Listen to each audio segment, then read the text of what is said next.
By day, she's an invisible student hiding in the back of his class. By night, she's Maya, the masked dancer he watches from the shadows. Jasmine thought her professor was her escape from a crushing Mafia debt. She thought his love was her freedom. She was wrong. He didn't pay her debt to set her free. He paid it to own her. Class is over. Your life belongs to me now.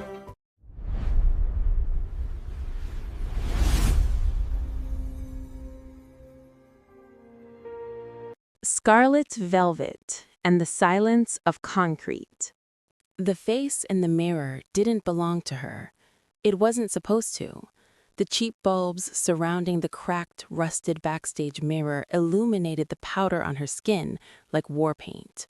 The dark circles under her eyes were buried beneath thick layers of concealer. Here, she wasn't Jasmine.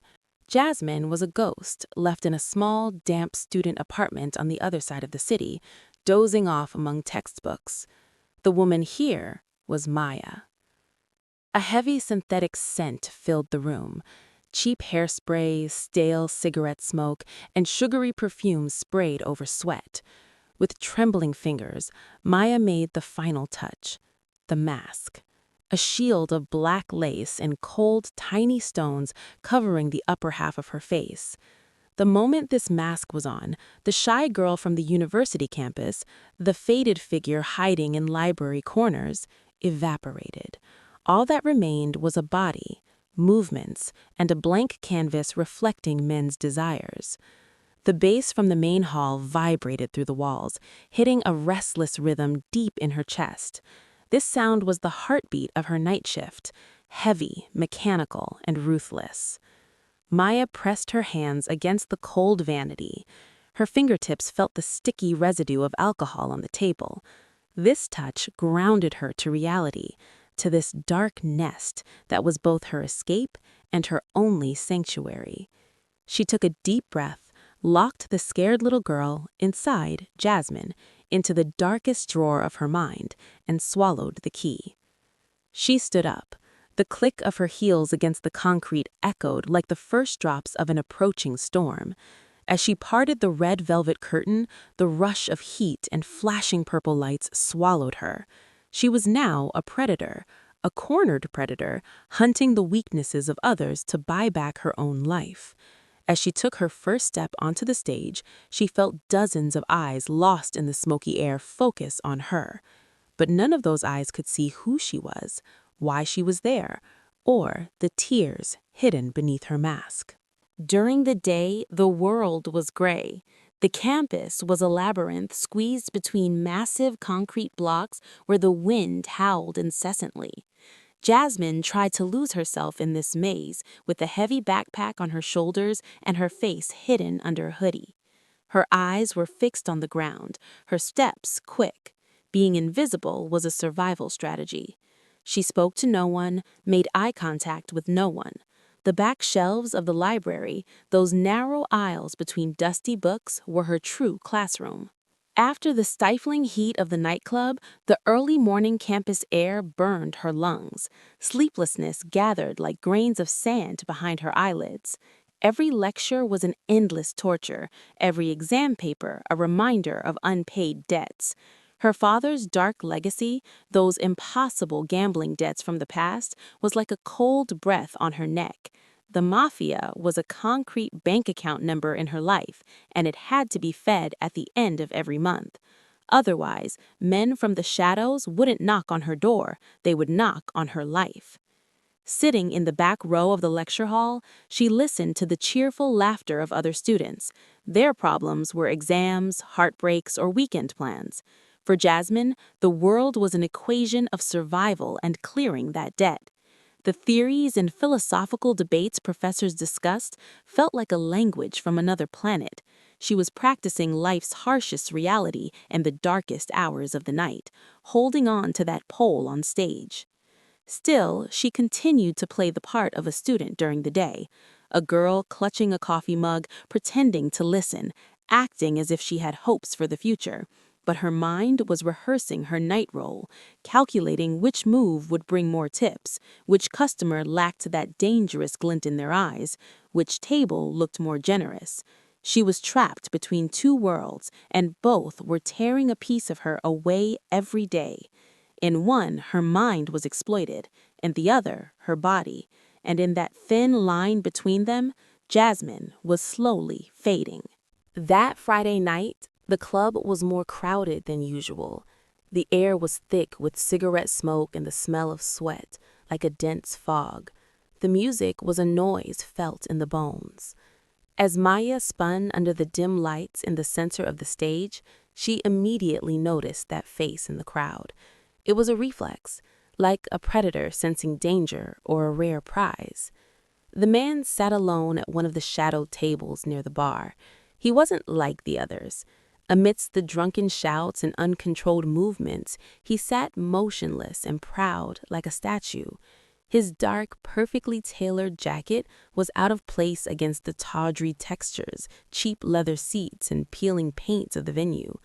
But it was his eyes that truly set him apart. They didn't hold the raw, animalistic greed she saw in other men.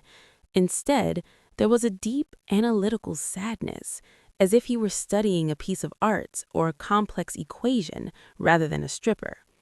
Maya felt his gaze follow her as she left the stage. It was like a cold finger sliding down her spine. The man signaled the waiter and invited Maya to his table.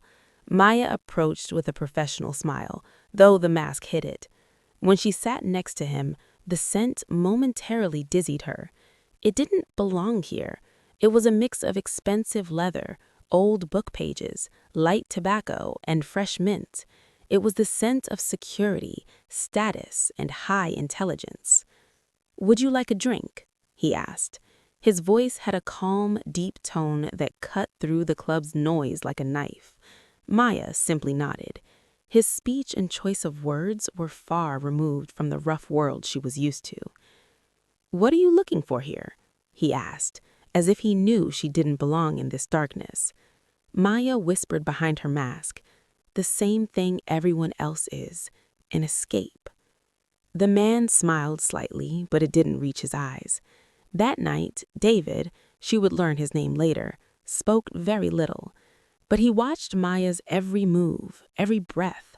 For the first time in her life, Maya felt naked behind her mask, as if this man was piercing through the black lace barrier, the thick powder, and the Maya identity with a single look, seeing the trembling girl inside, Jasmine. The attraction between them wasn't just physical, it was a spiritual collision. David left the highest tip that night and walked out without looking back. But he took more than his presence. He took Jasmine's peace and her false sense of security with him. Monday morning, the sky was the color of lead. Jasmine arrived at campus feeling the weekend's exhaustion in her bones. Her eyes burned, and her mind kept replaying David's silent presence at that table. Today was one of the most important lectures of the semester: tragedy and social roles in modern literature. When she entered the hall, she retreated to her usual spot in the shadows at the back. The kind, elderly professor who usually taught wasn't there. The room was buzzing. "There's a new professor," the front rows whispered. Jasmine leaned her head on her bag and closed her eyes for a moment. She would just listen. The door swung open with a bang.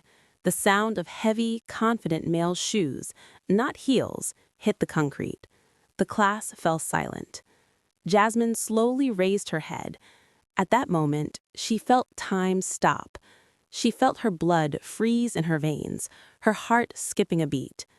The man standing at the podium was David. The man who had watched her through the smoke under the dim lights of the nightclub was now standing before her under bright fluorescent lamps, holding a leather bag and a thick book. His jacket was the same, that perfect cut, that serious stance. David, or rather Professor Hale, put on his glasses and scanned the room. Jasmine wished she could melt into the floor. Her breath caught in her throat. "Please don't see me. Please don't recognize me," she pleaded internally. David's voice was the same deep tone he had used to whisper in the club, but now it was armored with authority. "Good morning," David said. "I am Professor David Hale. This semester we will discuss tragedy, the prisons man creates for himself, and the masks society expects from us. Because every human is a hero in someone else's nightmare and a fugitive in their own reality." Throughout the lecture, Jasmine couldn't take a single note. Her hands were clenched together under the desk. Every sentence David spoke felt like a direct message to her. As he walked through the aisles, he stopped right by her row. Jasmine bowed her head further, letting her hair fall like a curtain over her face. But she caught the scent, that leather, old book, and tobacco. David stood there for a few seconds, seconds that felt like a lifetime, said nothing, and then moved on. Jasmine realized then the world was no longer safe. Her day and night had collided like a splitting atom. Her mask no longer protected her. Instead, it was her greatest exposure. For a week, Jasmine lived like a ghost. She didn't go to class, but skipping didn't stop David from haunting her. However, life had a cruel rule. Debts aren't paid with emotions. When Friday night came, she found herself at the club store again, albeit reluctantly. This time, her hands shook more than ever as she put on her mask. "He won't come," she told herself. "He's a professor. That night was just a coincidence. He won't step into this filth again." But she was wrong. As soon as the spotlight hit Maya on stage, she found David. Same table, same shadow, same gaze.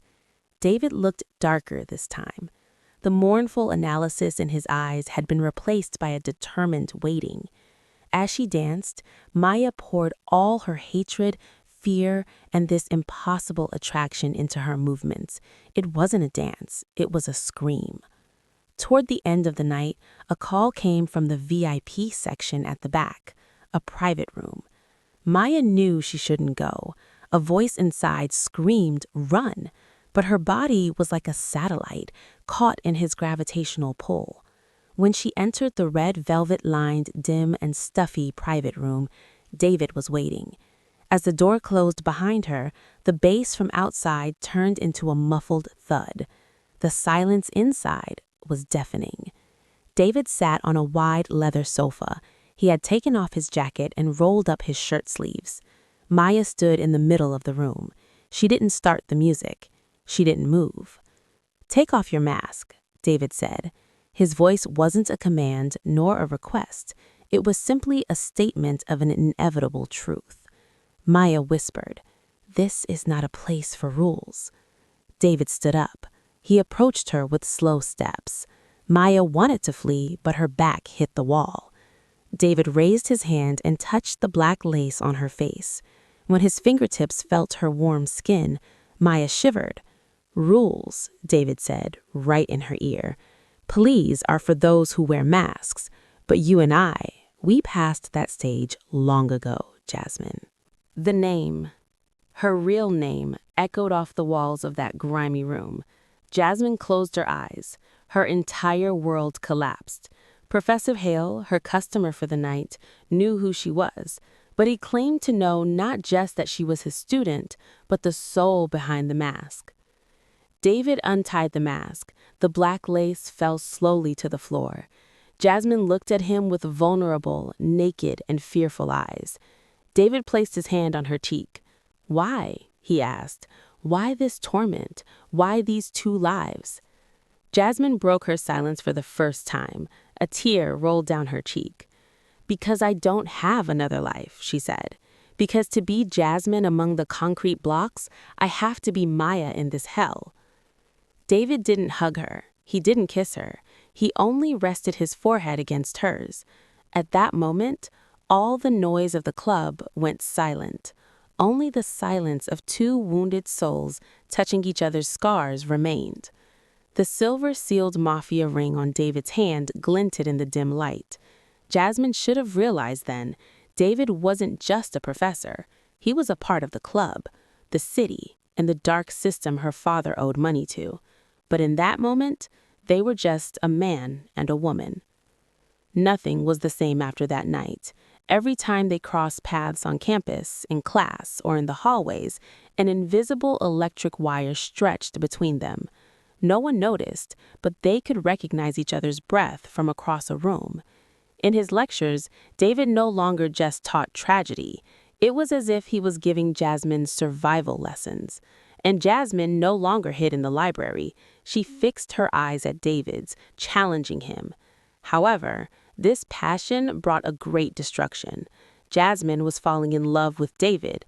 She loved him without knowing that the only man who could save her from this swamp was the swamp itself. David, for the first time in his life, was losing control. This forbidden attraction to his student, the dancer, the girl in the black mask, threatened his academic career and his cold-blooded reputation in the underworld. The debt collectors at Jasmine's door stopped coming.